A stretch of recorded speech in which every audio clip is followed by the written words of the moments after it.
Are you a current or future physician assistant wanting to learn more about finances? Then join me on this journey to become a PA the FI way. Hi, my name is Kat, and I'm a practicing certified physician assistant who will be your host. It took me 5 years after I started practicing medicine as a PA to thoroughly dive into my personal finances after I discovered the concept of financial independence.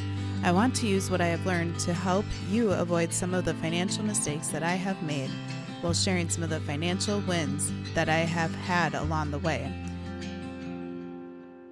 Join me as we discuss financial strategies to guide you to becoming a physician assistant on the way to financial independence.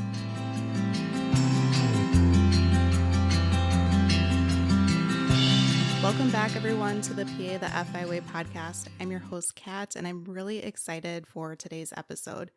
We have Wilson and Steph joining us for the show today. So they are a PA and NP couple, and I really like how they're both APPs and can share a lot about their journey towards financial independence and the different smart money moves that they've been making over the years of their fairly short clinical careers that they've had. So would you mind introducing a bit more about yourselves for the listeners? Yeah, thanks so much, Kat, for having us. Wanted to, just introduce ourselves. My name is Stephanie. Of course, like Kat was mentioning, I'm a nurse practitioner. I think one of the big things is, you want to just talk about how we met originally? Yeah. So, thanks, Steph. Yeah. So I'm Wilson. I'm a PA, and we actually met. And it's funny because when we first started working, we worked in the same jobs together. It just happened that way. We tried to find jobs that were separate, but we always got accepted at the same time. So we actually met like a while ago in college in our sophomore year. Both kind of pre-med, pre-PA, pre-NP, pre-anything at the time, Sure. pre-health. And then kind of discovered our journeys into PA and NP school. So we've known each other quite a while. Recently proposed. Thankfully, she said yes. So now we're engaged. Yay, and congrats. learning about that. But like you mentioned, we are not new grads. That's crazy. A couple of years ago, we would have been new grads, but it's about 3 years now. About 3 years since we've graduated, and I feel like we've done a lot, both clinically, non-clinically, learned a lot about the profession, but also about finances, and just really passionate about sharing our journey. Very cool. Yeah, you guys certainly have lots to share, so I'm really excited to dive in. First, would you share what you do for your clinical practices each currently and what you have done over your 3 years of practicing? Yeah. So, let's see, I graduated in 2019. So I graduated from Toro. Love that program. I still go back pretty often to teach. After I graduated, essentially I did 2 fellowships. I did one for PA education and another one for cancer care. Cool. So right after I graduated, they essentially taught me the ins and outs of academia, and I've always been passionate about education. Did that, and then I did cancer care fellowship. And throughout kind of the rest of my career, I did inpatient oncology while still teaching as a professor. And then now recently, I'm in informatics PA, which is, I know you're like, whoa, it's such a big jump. But essentially how I fell into that role was I was doing a QI project when I was inpatient, kind of just optimizing EHR, trying to transition when patients go from inpatient to outpatient. We communicate via phone, but then we have Epic. Why don't we just talk to each other via Epic? Sure. And log things better? So I was on that QI project, and during that journey, met the IT team, the Epic team, and they're like, you really like this stuff, and we need someone to essentially train oncology providers how to optimize their Epic use. So if you have an onc background, you like talking to providers, you're good at education, like, we have a position. And I'm like, yeah, I'm gonna do it. So that's kind of what I do now in my day-to-day. Very cool. That sounds like a very interesting job, to say the least, for sure. Yeah, it definitely is. It's a unique department of making use of your PA license. In terms of my history, similar to Wilson, so I had a lot of background in terms of working in the medical field. When I was in school, I concurrently worked as a nurse as well. So I worked as an oncology nurse, and that was pretty much a easy transition into working in inpatient oncology as well as a nurse practitioner. So that was what my first nurse practitioner role was. From there, of course, we're dealing with a lot of conversations about end of life, probably dealing with death every other day, if not every other week. Sure. So it did become really stressful. So I transitioned to working outpatient, where I'm able to develop those relationships with patients a lot longer term. The great thing about my practice as well, being in oncology as well, is that I actually work 3 days remote, 3 out of 4 days. So 4 10s, well, soon to be only 3 days Yeah, total. she's going part-time soon, so yay, that's Yay, new. that's cool. But it was definitely a really great transition. So that's kind of where my role is now. Very cool.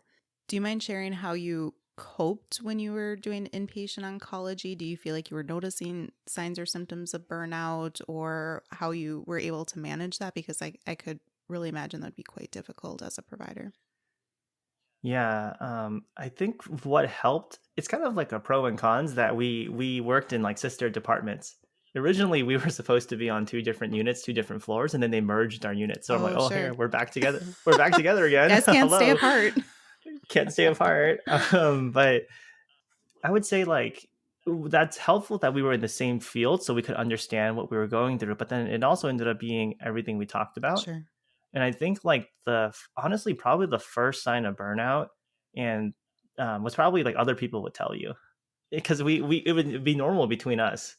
Oh, we're tired, we're stressed, we're not eating as much. All we do is talk about work. And then and then if everyone around you is doing that, right? In healthcare, we tend to put on a helmet and you just get whacked on the head, and then you look around, everyone's getting whacked on the head.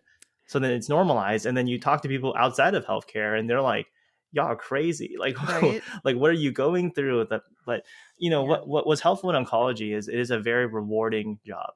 Like Mhm. it's I like to think all PAs and NPs, we save lives every day, like for some extent, but especially in inpatient oncology, we truly did. Sure. Mhm. So that helped us get through a lot of tough times. I wanted to add on, so Wilson was mentioning that when we talk to people outside of medicine, so I think one of the great things about working in the hospital is that we were only working 3 days. Yes.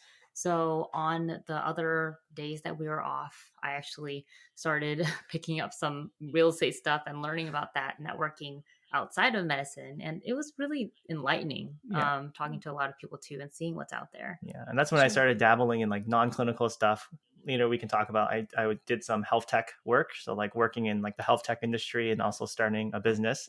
So that's kind of you might notice this a lot with people who work inpatient, right? 3 days work really hard, and the other days you're supposed to relax. But in our case, it was during the pandemic, so we couldn't really have fun. So Sure. we just ended up finding other things to keep ourselves busy that we were passionate about. So, in terms of like I guess signs of burnout, it's the same thing. Wasn't sleeping.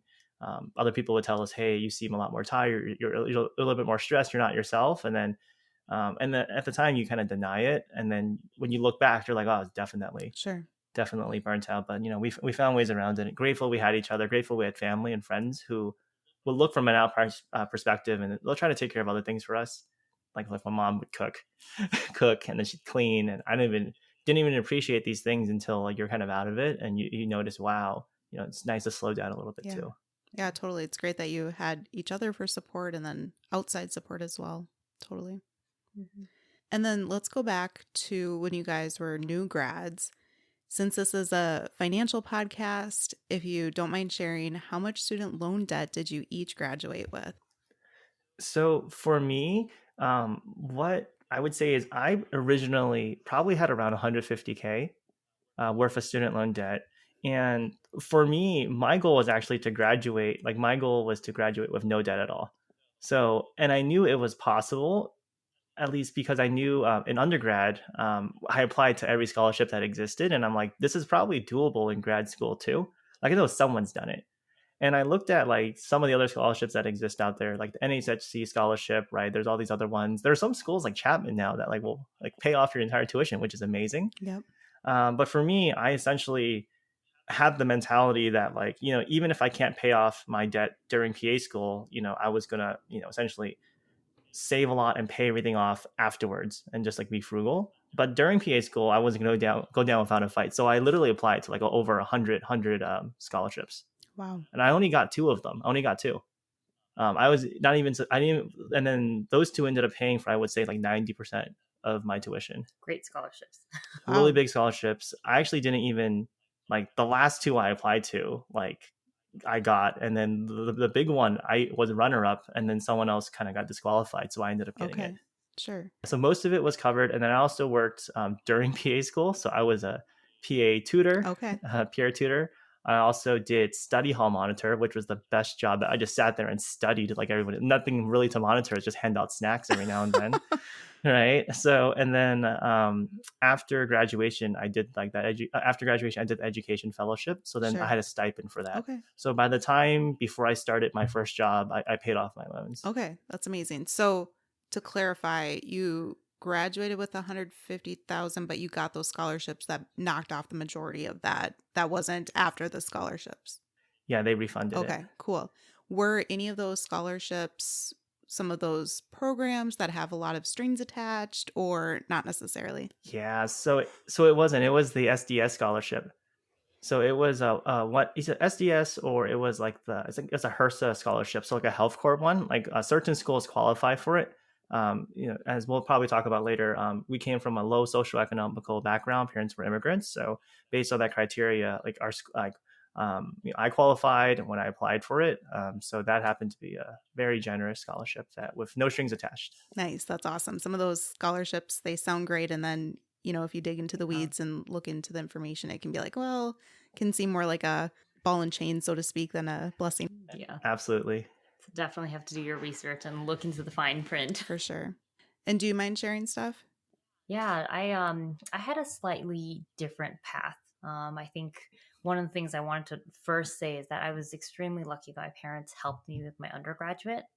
So because of that, I think we both took a year off after undergraduate. Nice. And I was able to work and save up some money. I was extremely frugal for one.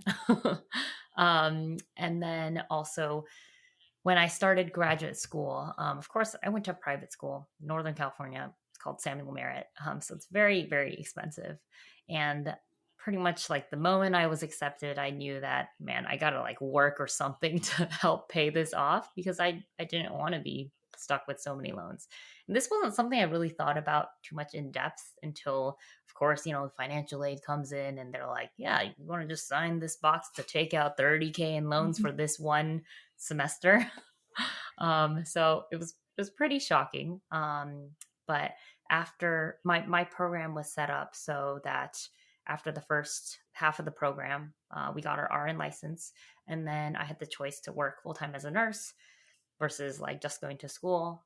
So I actually worked full-time as a nurse. Which is crazy, which is like not even like part-time. Like my school makes me write a contract. Like I have to sign a contract saying I won't work full-time. Yeah. Like your school allows you. And what's great is because you saw other people do it. Yeah. So she knew it was possible. Sure. So you worked even, you want to talk about it? And I think, leading up to that, I did similar things as Wilson, where I worked as like a TA. Yeah. I worked, in the admin part of the school as well. So it was kind of a good transition.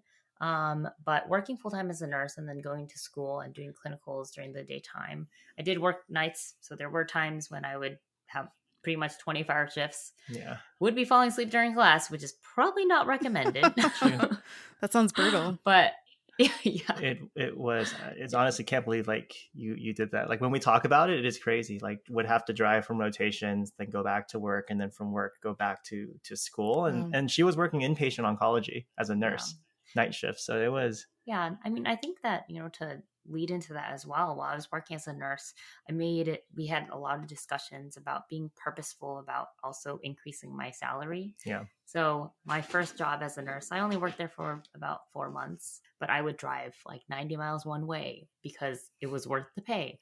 And then Sure. After that experience, I transitioned to a hospital job where I was able to make like $10 more. So we were very purposeful in terms of strategic. While I was working as a nurse, we also were negotiating to get higher pay too. Yeah. It wasn't just to pay off the debt, wasn't just to make money, but also like, hey, certain places, if you have nursing experience, they'll also bump you based like when you become an MP. So these are things we kept in mind. Yeah, totally. So you guys shared some of your strategies that you used when tackling your student loan debt. Do you feel like those strategies can work for most PAs and NPs, or do you feel like that there are certain ones that tend to help more of them, but not everyone should necessarily look for or try to achieve while they're paying back their student loans? Yeah, usually I love this question because, and this is for people who are still in PA and MP school. Like a lot of people ask me, like, "Oh, should I be side hustling? Should I be doing these things?" The first thing I ask them is like, "Will you pass? Like, how are you doing Yeah. academically?" Because even as a professor, I'm like, if you feel like there's enough going on where you're going to be so busy and you're barely keeping up with exams and school is causing you a lot of stress, it's not worth it. Like the worst thing that can happen is you not passing your boards, and guess what? You still owe the tuition. Yep. So Right. that's the first thing I gauge, right? For us, I like to think we were pretty academically strong. We had good habits coming in too. We didn't always have good habits, but we learned the hard way in undergrad, and then we built a good foundation coming in. Yeah. And we also didn't have much home obligations. Like we Sure. don't have kids. So because of that, we felt like it was doable. Yeah, because we were good time managers, we had more free time. We felt like we had more free time, and we were keeping up. So, for me, or for Steph, it's like if your school's allowed you to, working as a nurse, depending on where you are, might make sense because the salary is pretty decent. If you worked as a nurse full time. In terms of going the scholarship route, I mean, almost everybody, if you can, try applying because it takes a few minutes. I mean, you're gonna have to apply to like jobs anyways. Just get in the habit of applying to scholarships because all it takes is, in my case, all it takes is one or two, and then it could change your life.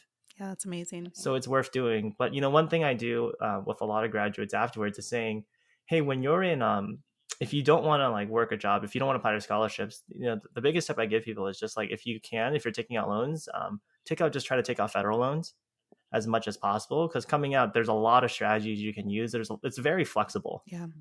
No matter, I try to tell this to everybody, no matter what student loan amount you have, if it's federal, there's a solution. If we can figure out a way out of it, and we can figure out a way to get through it, versus private's, it's still doable, but a lot trickier. Yeah. But that's the main thing. It's actually just pass the boards, because you need to become a PANP first and to pass and graduate. It's not worth doing all these other things and getting distracted. For sure. Yep. Go to school for a reason. Yep, exactly. Even when I'm encouraging PA students or other students that are in grad school or medical school about developing their financial education, I always say that it's very important first that you get your medical training first. That needs to be your number one priority. If you are stressing and, you don't have any time between studying to read a book or listen to a podcast or read a blog, it's not worth it. You definitely need to be focusing on what you're there for your education for. I love that. I always joke around. The only exam I almost failed was a PEDS OSCE, because the night before I was studying 401ks. Like literally the night before I was studying 401ks, they didn't make any sense to me at the time. And I'm like bad at PEDS, and I was like, I'm just going to study retirement instead. And I almost failed. So I tell people, don't study first for the stuff that matters, and then you can always learn finances later. Yes, totally. That's funny. So speaking of finances, how did you each learn about financial independence? And then what also drew you to the financial independence community? Yeah, for me, so the kind of where it started was in the second year of PA school. So my school was a 3-year program, or 2.7 years. It was an PA MPH program. Okay. So it was a little longer. And so during my second year, my family asked me essentially, and they've never asked me about money in my entire life. My mom has suddenly asked me, hey, I don't understand this retirement stuff. Can you help me figure out if I'm on track to retire? Sure. And at that moment, I was like, I actually have no idea what the hell you're talking. And that blew my mind. I'm like, I don't even, and then we're used to knowing things. Right. Like, right, as PAs, we're educators, we're knowledge seekers. I'm like, I don't even know where to start. And that like not only made me feel so sad, I was really pissed. I'm like, I actually don't know what to do. So I actually didn't learn about FIREs first. Like I said, I was learning about retirement. Sure. And just like what's a 401k, what's an IRA, what are stocks and bonds, and then eventually kind of going through the weeds, going through reading everything, kind of ended up landing on FIRE. It was mainly on Reddit. Reddit sent me over to White Coat Investor. Yep. And then White Coat Investor I also started reading Choose FI. Yep. So those were kind of the intro places, right? Reddit, probably not the best place. I mean, it's okay place to start. better than just asking random people, because as you'll find out, most of it was bad advice. So then it was Reddit, sent me over to White Coat Investor, who was great. And then Choose FI was a great podcast to also listen to. So that's kind of how I got introduced to the community. Love it. and Wilson dragged me into it. Yeah, I was like, you know about this FI with. stuff? No, let me tell you all about it. So Yeah, it's very similar where because he was so excited learning about this stuff, he was like, oh, I just want to share all this knowledge that I've gained. So of course, by default, I was just there listening to him and learning in passing. But I started to realize that there was also like I'm a social person. I really like networking and stuff. So I started realizing that there was like a big difference between like certain types of people. Like I felt like there were a lot of like coworkers I had, or like even physicians that I worked with, where I felt like they were so limited by like finances and by not being able to afford things or not being able to retire. And we saw this in our patient population as well, where we had those patients who on their deathbed, they were not allowing themselves to pass away because they had to take care of someone financially. And you had those patients where they were okay passing away because they were financially okay and their family was taken care of, but then they were just thinking like, oh man, like I wish I spent more time with my family. Yeah. I wish I had more time to do the things I love. And then we have that very, very small group of patients where they're like, I'm fine with this, I'm just gonna have dinner with my family and this is life. Yeah, you ask them like, oh, are your finances in order? Because like these are things we have to ask, right? Yeah. When we're inpatient, end of life, are your finances in order? Are people taking care of? Yeah. Have you done the things you wanted in your life? Yeah. Mm-hmm. Oh, you don't need the social worker. You don't need conversation. We've had everything, and it's like, right. We're like, what are they doing different? Yeah. So it was really like a combination of that, and then also all the information that Wilson was teaching me that was just kind of like, wow, like this is how it works. This is like something different. This FI, this financial independence, this is powerful. Yeah.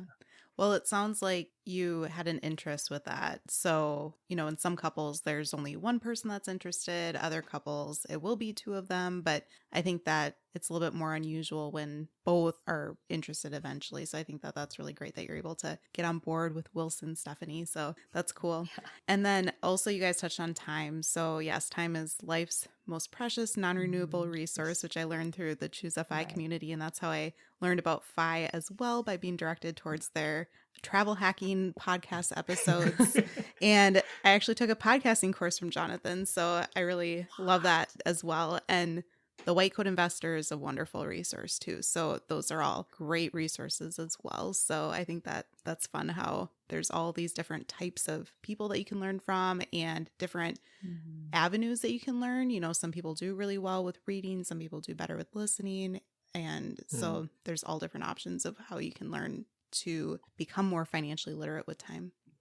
Yeah. I mean, I think it's great. Everyone's so abundant. Like this is knowledge that's, just on the internet and whatnot, but everyone's always so giving with the knowledge and they want to talk about it. Yeah, so like, I love it. When they're in control of their finances, all you want to do is give, at that point. So they have which is very different. When you experience just a community of abundance, it's very different. Yeah.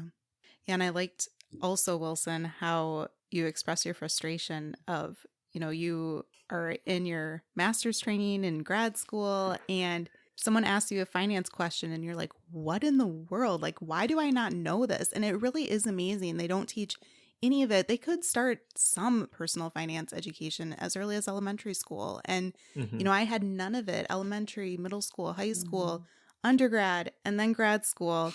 And of course, that led into many financial mistakes as a new grad PA. So it is very frustrating, but yet very sad that that happens in our community, in our society.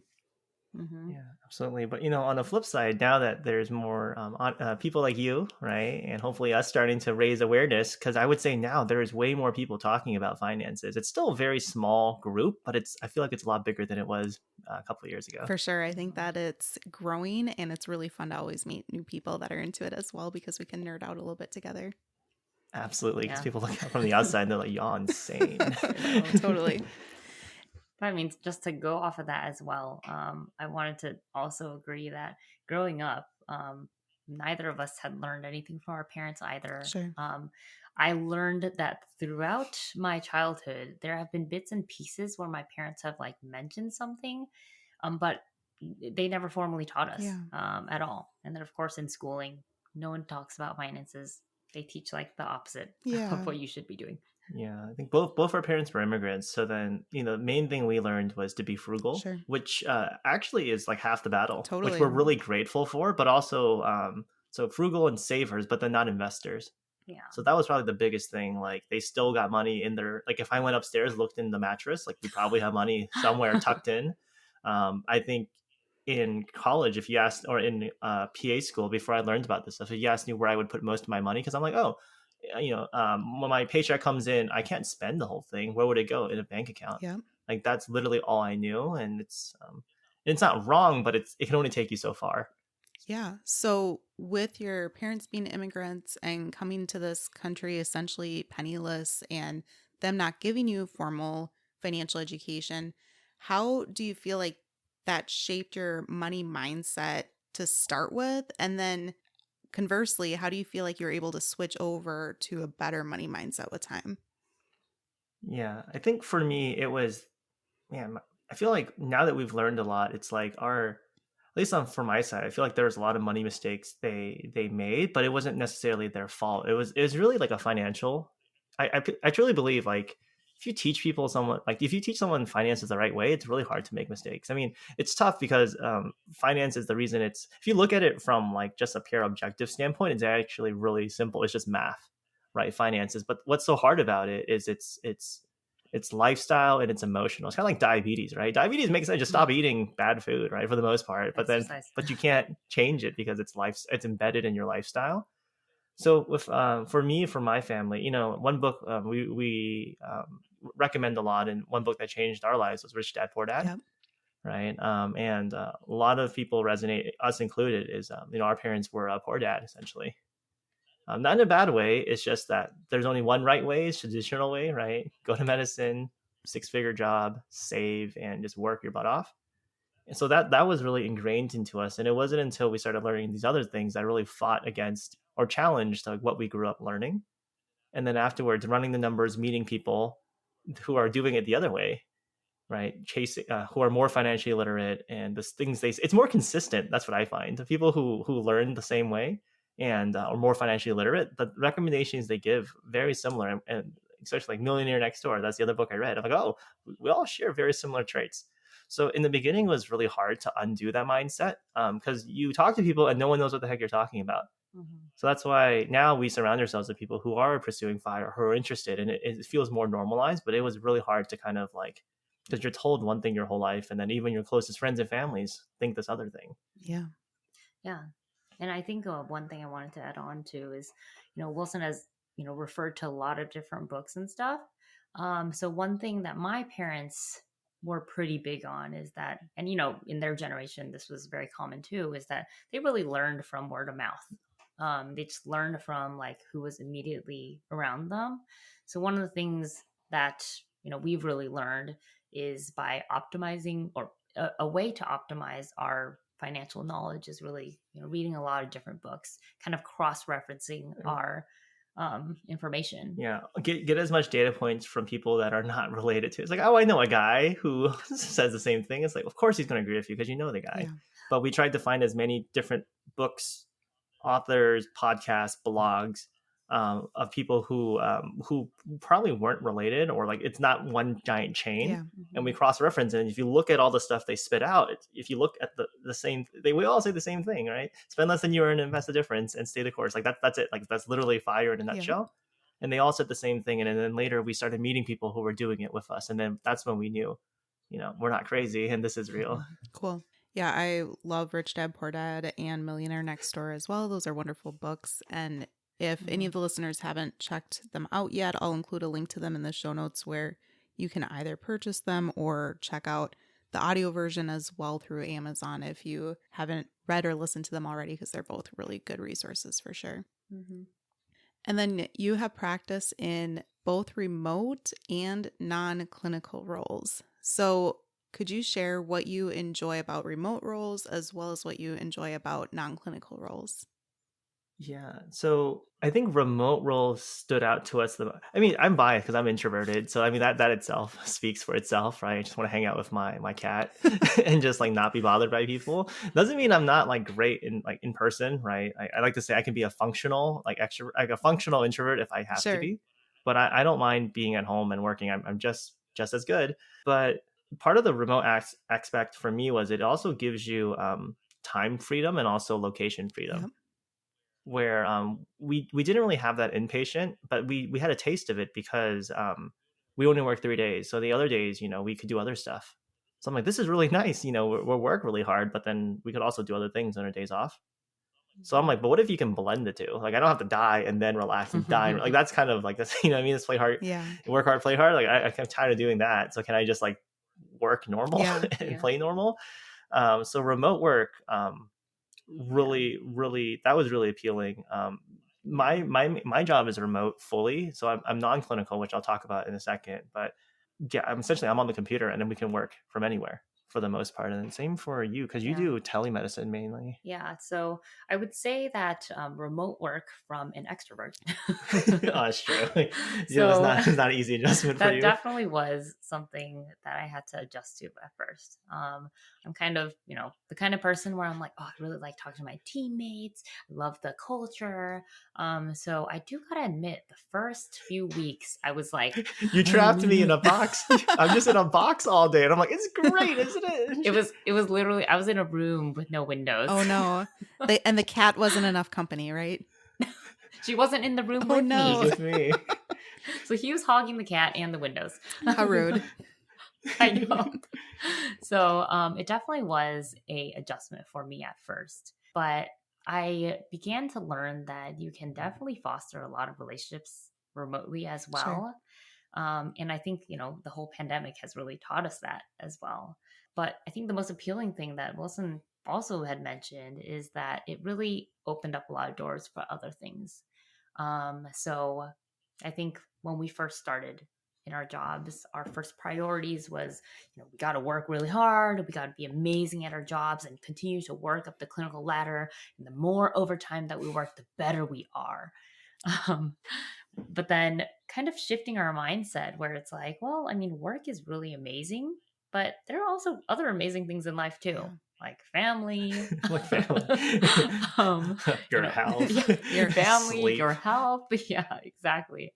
So when I shifted that mindset, I learned about like, well, not having to be just in the house. Like I could go and visit my parents in Southern California And work there. We can go to a coffee shop. Yeah. We've gone to some like local, like work in the hotel during the day, and then at night we can go explore the city. Yep. Mm-hmm. So that's opened up options. And also for me, at least, I find that I'm more productive like remotely because there's, depending on your home situation, there's less distraction. So luckily Right. we're able to live in a place where we have doors and like, but the cat bothers me, but like that's okay. But it's like I find that I'm pretty productive, because even like for our Yeah. jobs, most of the times you could argue EHR, we're on the computer 80% of the time. Yep. So I'm like, well, when we took like, at least for me, my job is non-clinical now, but for you, it's like, It's also, it's also really great because I work clinical, but the remote aspect creates accessibility to patients as well. yeah, that's which really is huge. amazing. Yeah. Because people used to fly, because she works at a major academic institute, and people used to fly hours, take plane rides and train trips just to see them. And now you could be at home, and it's pretty amazing to be able to, world top of the world, or no, top of the world, expert cancer people without having to fly out and travel so much. So that was nice. Yeah. And then for me, non-clinical roles really appealed to me because because I always liked with the MPH, I always liked to dabble in QI, data, project management things, and I was like, do PAs like do things outside of medicine? And I would say like the nurses did a really good job exploring because the nurses do everything. And I'm like, so they kind of paved the path for like for PAs. I'm like, well, if a nurse practitioner can do it, like a PA could probably do it as well. So I started exploring a lot of different non-clinical roles, mainly in, I think it was informatics, because like my background is in tech and data. Sure. Or at least like I just got really good at the EMR system, and I've always good at looking at patterns, looking at trends, doing projects. So I was like, oh, I have this background, I have this education, can I use it in any way? And luckily, I think healthcare is becoming more data centric. It's Mhm. more Right. computer heavy. Everyone's on the computer, so ended up landing in this role. And what I like about non-clinical roles is it's also more flexible, and you have more control of your schedule. Yeah. So that was Mhm. really big for me. That for me, it's project based. So it's not like I just get slammed by patients. I get slammed by projects, but at least I can choose how what my schedule looks like, Yeah. which is nice. Yeah, that's awesome. I work clinically, but 100% remote right now, which I absolutely love as Oh, well. So I can that's definitely great. relate to, the benefits that you guys touched on for sure. And back on episode 101, I talked about the 7 benefits of telemedicine for both patients and providers. So you guys touched on access and flexibility and all sorts of things. I do think that it's funny that you two did discuss, introvert versus extrovert about it too, because I encourage people, if they think that they want to dabble or try telemedicine remotely from home, that they really, self reflect and think, can you Yeah. manage not being around people that often? And like you said, Stephanie, where you're trying to form your own network and make those connections, maybe in a more creative role, but then Mhm. you have those other Right. benefits where you can practice medicine differently, and you can often, travel or not be at your home if you don't absolutely want to or need to be during the time too. Mhm. Yeah. Yeah. I was shocked. I'm like, you don't like being in a room without people in it? She goes, no, this is horrible. And I'm like, it'll grow. And she's like, it's not growing on me. But then I think you've learned No, to it's connect to people. yeah, Yeah. it's definitely been a learning process, but I've been surprised. You're actually really able to develop a lot of really great relationships with people online, like over the EHR when you're sending messages or on email. And Zoom. I mean, honestly, Zoom has been a game changer. Yep. Sure. And so, if there are some PAs or NPs that are listening to this episode that are thinking they want to try either telemedicine remotely or non clinical roles or both of them at the same time, what would some of the advice be that you guys would have for them about how to find those types of roles and maybe what to look for? Yeah, that's a great question. I would say same advice I probably give like undergrads and like high school students, shadow and just like now networking is so much easier compared to before. I think for me, looking into informatics, there like it's a very niche role. It's like not a lot of people knew about it. And the only time I saw it was because the AAPA sent out an email showing, hey, there's a PA doing something cool in informatics. I'm like, what is this? Yep. So, and then that was like the only thing I could find. So I emailed them and like messaged them on their LinkedIn, and they got back to me. Some of the PAs out Cool. there. But that's what I tell people to do. And then like that's how I found my health tech role. I just go on LinkedIn and just like, oh, you're in health tech. How'd you get in health tech? So I just message, and people I find that who are like doing pretty well and happy with their jobs for the most part don't mind sharing. Like they're Mhm. they're in a pretty good place, and like it's pretty abundant, and you just have to like obviously not go in and be like, tell me everything how to, you kind of have to be courteous and like nice and respect their time. But these jobs are not necessarily hard to get into. It's just it's you have to network. You just have to network and just do as much research as possible and connect with as many people as possible. I think what's nice is like once you see that it's possible, then you know Mhm. there's a Yep. way. Right. Totally. Mhm. So kind of a vague answer because it's still there's no defined path for it. You just have to ask people honestly. Yes, for sure. And it's one of those things too where if once you do know it's possible, then you can gain some seniority and then also do some negotiation. Yeah, that's true. You can start negotiating for things like remote, like for you. Yeah, I think, when I had originally started my job, it was actually advertised as like a 50% remote Yeah. position. But then I think over time, they realized that a lot of the role, we're able to really do remotely. And when I would go on site, I'd be sitting in a room by Yep. myself Totally. on a computer. Yes. So definitely like having those open conversations with your management and also your team as well to see what actually makes sense. Yeah, and that's part of like the other thing with Fi. And once you have like achieved some level of like financial freedom, you actually have a lot of leverage too.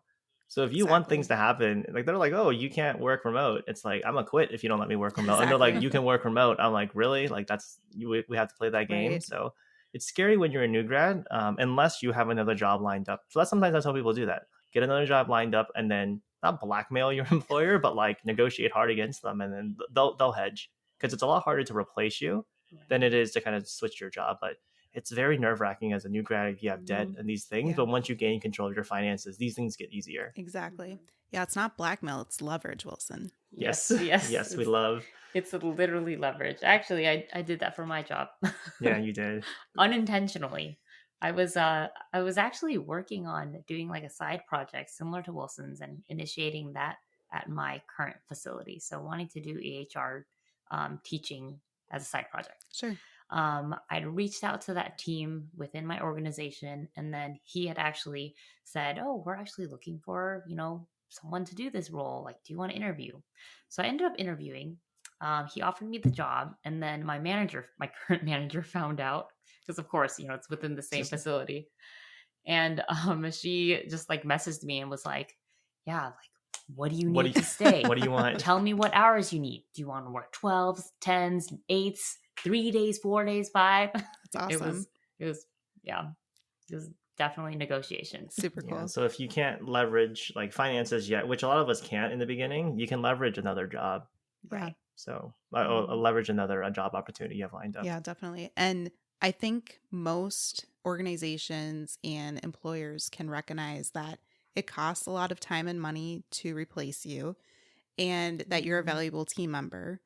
But sometimes it'll happen like myself, where my previous employer would not budge and negotiate, even though I felt like I had leverage because they were losing 30 to 50% of their med providers and tons of turnover, did not want to retain people.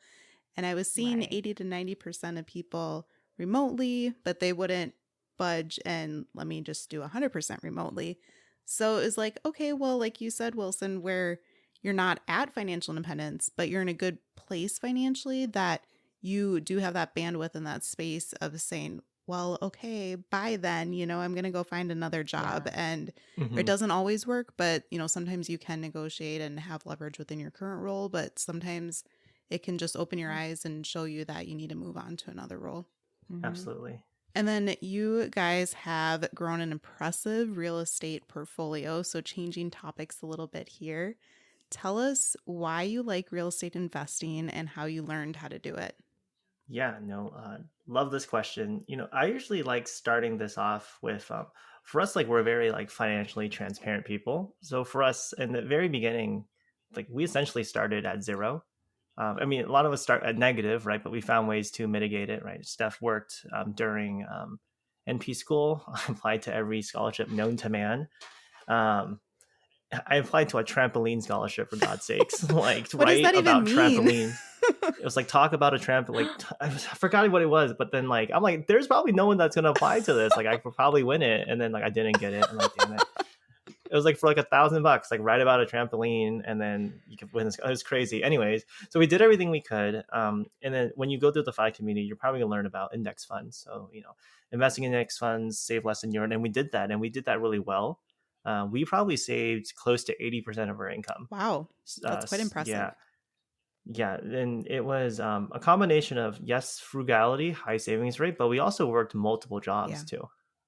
And that wasn't necessarily by choice. It was mainly because we graduated during the pandemic and there was such a demand for work and we were workaholics that we ended up working. Nowhere to go. There's nowhere to go. And then also, and nowhere to travel to, but also like there was a need because what we did was valued. Yeah. Right. Inpatient oncology, they can't shut that down. So we just worked every shift possible. Schools still have to, at least PA schools were still open. So I also taught part-time. Sure. And because of the flexibility, we worked a lot, gave up a lot of time, of some of our health too. But, what came of it was money and luckily high savings rate. So, we were, when I was first running the numbers with Steph, I'm like, Steph, we're on track to retire. Or like you're on track to retire. Like one of us is on track to retire in 10 years. Go part-time. Or like one of us can go, or like I can go part-time, but like one of maybe wants to go part-time, but like we're doing pretty well. Yeah. Like I think we've grown even to date now. Our index fund portfolio is around 800,000 now. That's amazing. Combined. Yeah, thanks. It would have been higher, but there's a dip, but it's slowly rebounding now, which is nice. But as we know, it doesn't matter. We can't touch it. So we're just looking at it. But I think we had a realization when, especially during the pandemic, like I got really sick. We got really sick during the pandemic, and it's scary being like young and healthy. Like we're in our 30s. Like I just turned 30. Being like young and getting sick, like for no reason. Mhm. And then I think a good mentor once asked me, hey, if you passed away today and on your tombstone it just said Wilson the PA, would you be happy with that? Is that what you want to be known Yeah. as? And I was like, that was so powerful. I'm like, no, I don't want to be just the PA who worked himself to death. I want to be more. Yep. And then I think Steph's always been like that. She's always understood. And when I said, hey, we're just going to continue working really hard and just saving and putting in the next funds, but do it for 10 years, I'm going to be free. She was Oh, like, well, one of us is one gonna of be us free. might be free. And I was just like, yeah, that's too slow. She told me it was too slow. I'm Sure. like, Well- traditional retirement is like 30 years, 20, 30 years. And she was like, no, it's too slow. I said it was too slow because we had more. Anyways, I had this vision. I had this vision where I didn't want to be stuck at home with all the housework, and I wanted us to equally share that. So I was like, if I go part time, you're Yeah. going part time. That's valid. So essentially, the question she posed to me was, is there a way for us to retire or both of us go part time in 5 years? And I was like, well, index funds, they only work so fast. Mhm. They're volatile, right? Yeah. So I mean, over time they're pretty stable, but day to day there's swings. Mhm. And you can only go faster by saving more. But like at 80%, we're pretty tapped out already. I'm like, we can eat beans and rice, but that's not going to make that big of a difference. Yeah. And around that time, I mentioned that on my off days, I was also like kind of dabbling into real estate. So through that networking, we actually met a lot of people who are doing real estate investing as well. And like these people, they were also super young, like they were 30s, and they, essentially were financially free, Crazy. able to like Yeah. buy their parents a house, retire their parents, buy a Porsche. I was like, my goodness, this is crazy. Yeah. And like why we like real estate, and it's not for like everyone, I would say. Like it's a lot of money, it's a lot of work, it's a lot of learning, and it's not passive. Anyone tells you real estate's passive, they're lying. right. Even syndications are pretty active in the beginning.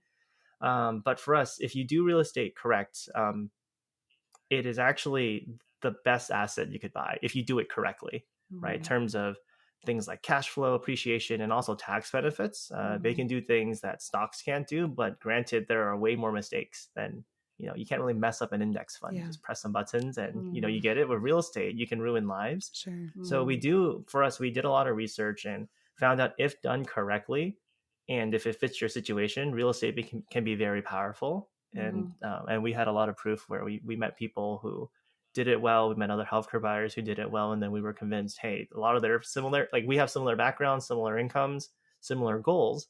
We're all want to retire in 5 years, so all right, we'll start learning, and that's how we kind of got started. You want to share like what our portfolio, what that looks like right now? So we started a couple years ago, so in 2021, a little less than 2 years ago. And currently we have 2 duplexes, so 2 long-term rentals. Yep. So we rent them out to tenants, Long-term, 1-year leases.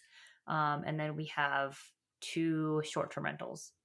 So we place it on Airbnb. Yeah, Airbnb. One's a lake house, the other one's a Greyhound converted tiny home, which is pretty cool. Yeah. And then recently we got into a apartment partnership. So it was like a 52 unit, which was super cool. Never thought we'd buy an apartment together with people, but it's crazy how in 2 years so much has changed. Yeah, that's awesome. I love how you guys thought that index fund investing was a good place to start, but you guys were a little bit more antsy and aggressive and decided you wanted to add real estate investing, and you guys made it happen. I think that's really cool. I mean, we're definitely firm believers that like you have to have that strong financial foundation. Yeah. Like the only times I recommend people going into real estate is when you're coming from a place of financial strength. That's what I have to say. Because otherwise, I would say for the vast majority of people, probably index funds is the way to go. Yeah. Right. Unless you have very specific goals and you have intent and purpose for like what you plan to do in real estate, just don't do it because you want to own a building. Don't do it because it's like sexy and everyone's doing it. Like do it because you have a real goal that you're committed to doing. Yep. Because it is a lot of time, it is work, and it's a lot of money, but it can be worth it. Just have to make sure it's right for your situation. Sure. So I'm sure this is a very common question that you guys get, but do you guys self-manage or do you have property managers? Do you mind sharing your experience with that? Yeah, so really good question as well. So for our long-term rentals, we do have property managers. And that's, I mean, truly with the property manager, As close to passive. yeah, it's very, very passive. I probably spend like an hour a month maximum for the 2 duplexes. Yeah. Sure. Actually, So just as passive as like the index funds, which is pretty crazy. yeah. For the short-term rental, we do self-manage. Okay. So that it's definitely a ton of automation on the back end, setting up systems appropriately. And luckily we have the IT guy with the systems and technology. So Sure. we're able to set up a lot of systems. Definitely. And then also a lot of like networking and building really strong team members. Boots on the ground. Yeah, really good boots on the ground. We have a cleaner, handyman, designer, like a contractor, electrician. We got lumberjacks. They just chopped down this gigantic tree in front of our house, and she actually did that today. She was coordinating. Yeah, we're getting the bus fixed up. It's more modern now, and we also chopped down all these trees around our house. And she was doing this during clinic, like while training someone, watching them on our remote cameras. And you're actually incredible. It's crazy. You do that, yeah. Good multitasking. But yeah, it's like with finances, we tend to like I think our kind of philosophy is like you should know how to self-manage everything. It doesn't mean you should like do all of it, but you should know how to if it's up to you. But for us, even like for my finances, like we have 2 CFPs that I consult to not to manage my finances, but to curbside them per se, like just to double check, hey, I'm not crazy, right? Same for real estate. We have mentors, we have attorneys, we have CPAs who will yell at us if we do things that don't make sense. Right. But we try our best to self-manage as much as we can, but then you also have to learn how to delegate too. Yeah, definitely. That's huge for sure. Cool. Yeah, I've seen some of your pictures of your bus on Instagram, and that certainly looks really cool. We're thinking about potentially doing some RV traveling a little bit. We'll have to see if that happens or not, but I'm like, oh, that looks so fun. That's so exciting. Oh my gosh. I absolutely love the idea of RV traveling.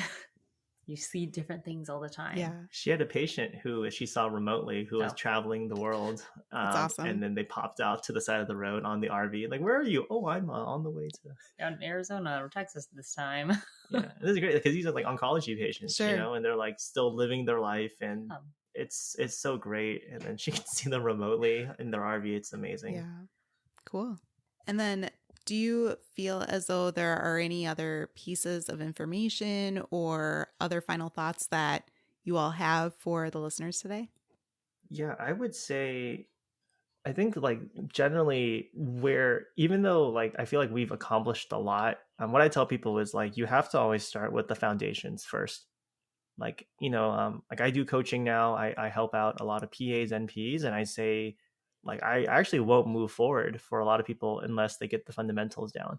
Like, and the 2 big things I would probably say is 1, like understand why you're like, it's knowing your why, right? Why are you even doing this in the first place? So one thing I always ask the clients I work with, it's like, okay, if I take away, so actually if I give you all the time in the world and all the money in the world, and I took away all societal pressure, like what would you be doing with your life? Sure. Right? Because no one's ever asked us these things. And then make sure they actually know the answer to that. Like sometimes they'll give me like a BS answer. I'm like, oh, I asked a lot of my clients do this, where I ask them all the money in the world, all the time in the world, and no societal pressure. What would you be doing? Oh, maybe I'll work like 1 day less. And I'm like, you're not really, no. Like if I gave you all the time and money in the world and no one batted an eye, you would still work. So like that's how hard healthcare workers are. Yeah. Right. We're committed to this profession. But I want to sometimes take that helmet off and say, hey, like there's more to you than being a PA or NP. Like what would you be doing if we didn't have to worry about these things? Because that's what financial independence is, right? That's the whole point of chasing it. You're not chasing a millionaire. You're not chasing building this gigantic real estate portfolio. You're chasing time freedom and also like money freedom. Exactly. And in order to do that, you have to know your why, be true to yourself for it, and then afterwards have to spend less than you earn. You have to, because that's the factor. Right. Spend less than you earn and then find ways to increase your income. And then from there, you can't really go wrong. There's a lot of other things. There are a lot of different ways to building wealth, but it all starts with knowing your why and also spending less than you earn. Yeah, that's wonderful advice for sure. Thank you. Yeah. Well, thank you both, Wilson and Stephanie, so much for taking the time today to share your story and the amazing progress you guys have made on your financial independence journey. If the listeners have any questions or like to connect with each of you, how could they reach out or find you on social media? Yeah, so I have two places. I think the first place is I have a website. It's called thefinancehospital.com. A cheesy name, but in my head, a lot of us when we graduate, we're in financial trouble. So stick you in a hospital and we'll fix you up. That's the thought behind it. I love the name. But we're also, I think it's great. Yeah. That's because clinic someone took finance clinic. Oh, okay. So I'm like, fine, I'll take the hospital. No one took hospital. But we also have Instagrams. So my Instagram handle is Wilson_Invest. And then Stephanie. And then mine's Steph_estate. Yeah, so we try to post pretty regularly. We just kind of show what we're doing in our day-to-day, try to drop some financial pearls, some knowledge, and also some real estate. But you can always check out like things we're doing, clients we're helping. But just really our goal is just to show like what's possible, like when you take control of your finances. And for us, the moment we figure out that, hey, someone similar in my shoes is doing great things, then for us, we stop making excuses and we say, if they did it, then it's possible. Yeah, exactly. Awesome. Well, thanks again. And I think that the listeners will have received much advice from you guys over the course of this episode. So I really appreciate both of your time. Thanks for sharing your experience and your story on your way to financial independence. Thanks so much for having us. Yeah. Really appreciate it. Likewise, always great connecting with another PA who, like you said, we can nerd out about this stuff. Totally.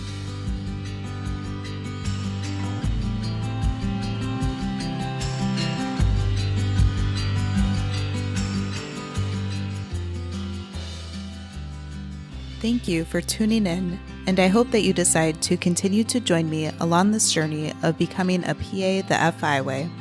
Please take a moment to press the subscribe button on the platform that you are listening to this on, but more importantly, consider sharing with another current or future PA that could benefit from the information that we reviewed in this episode. Take care and have a great rest of your day. Until next time.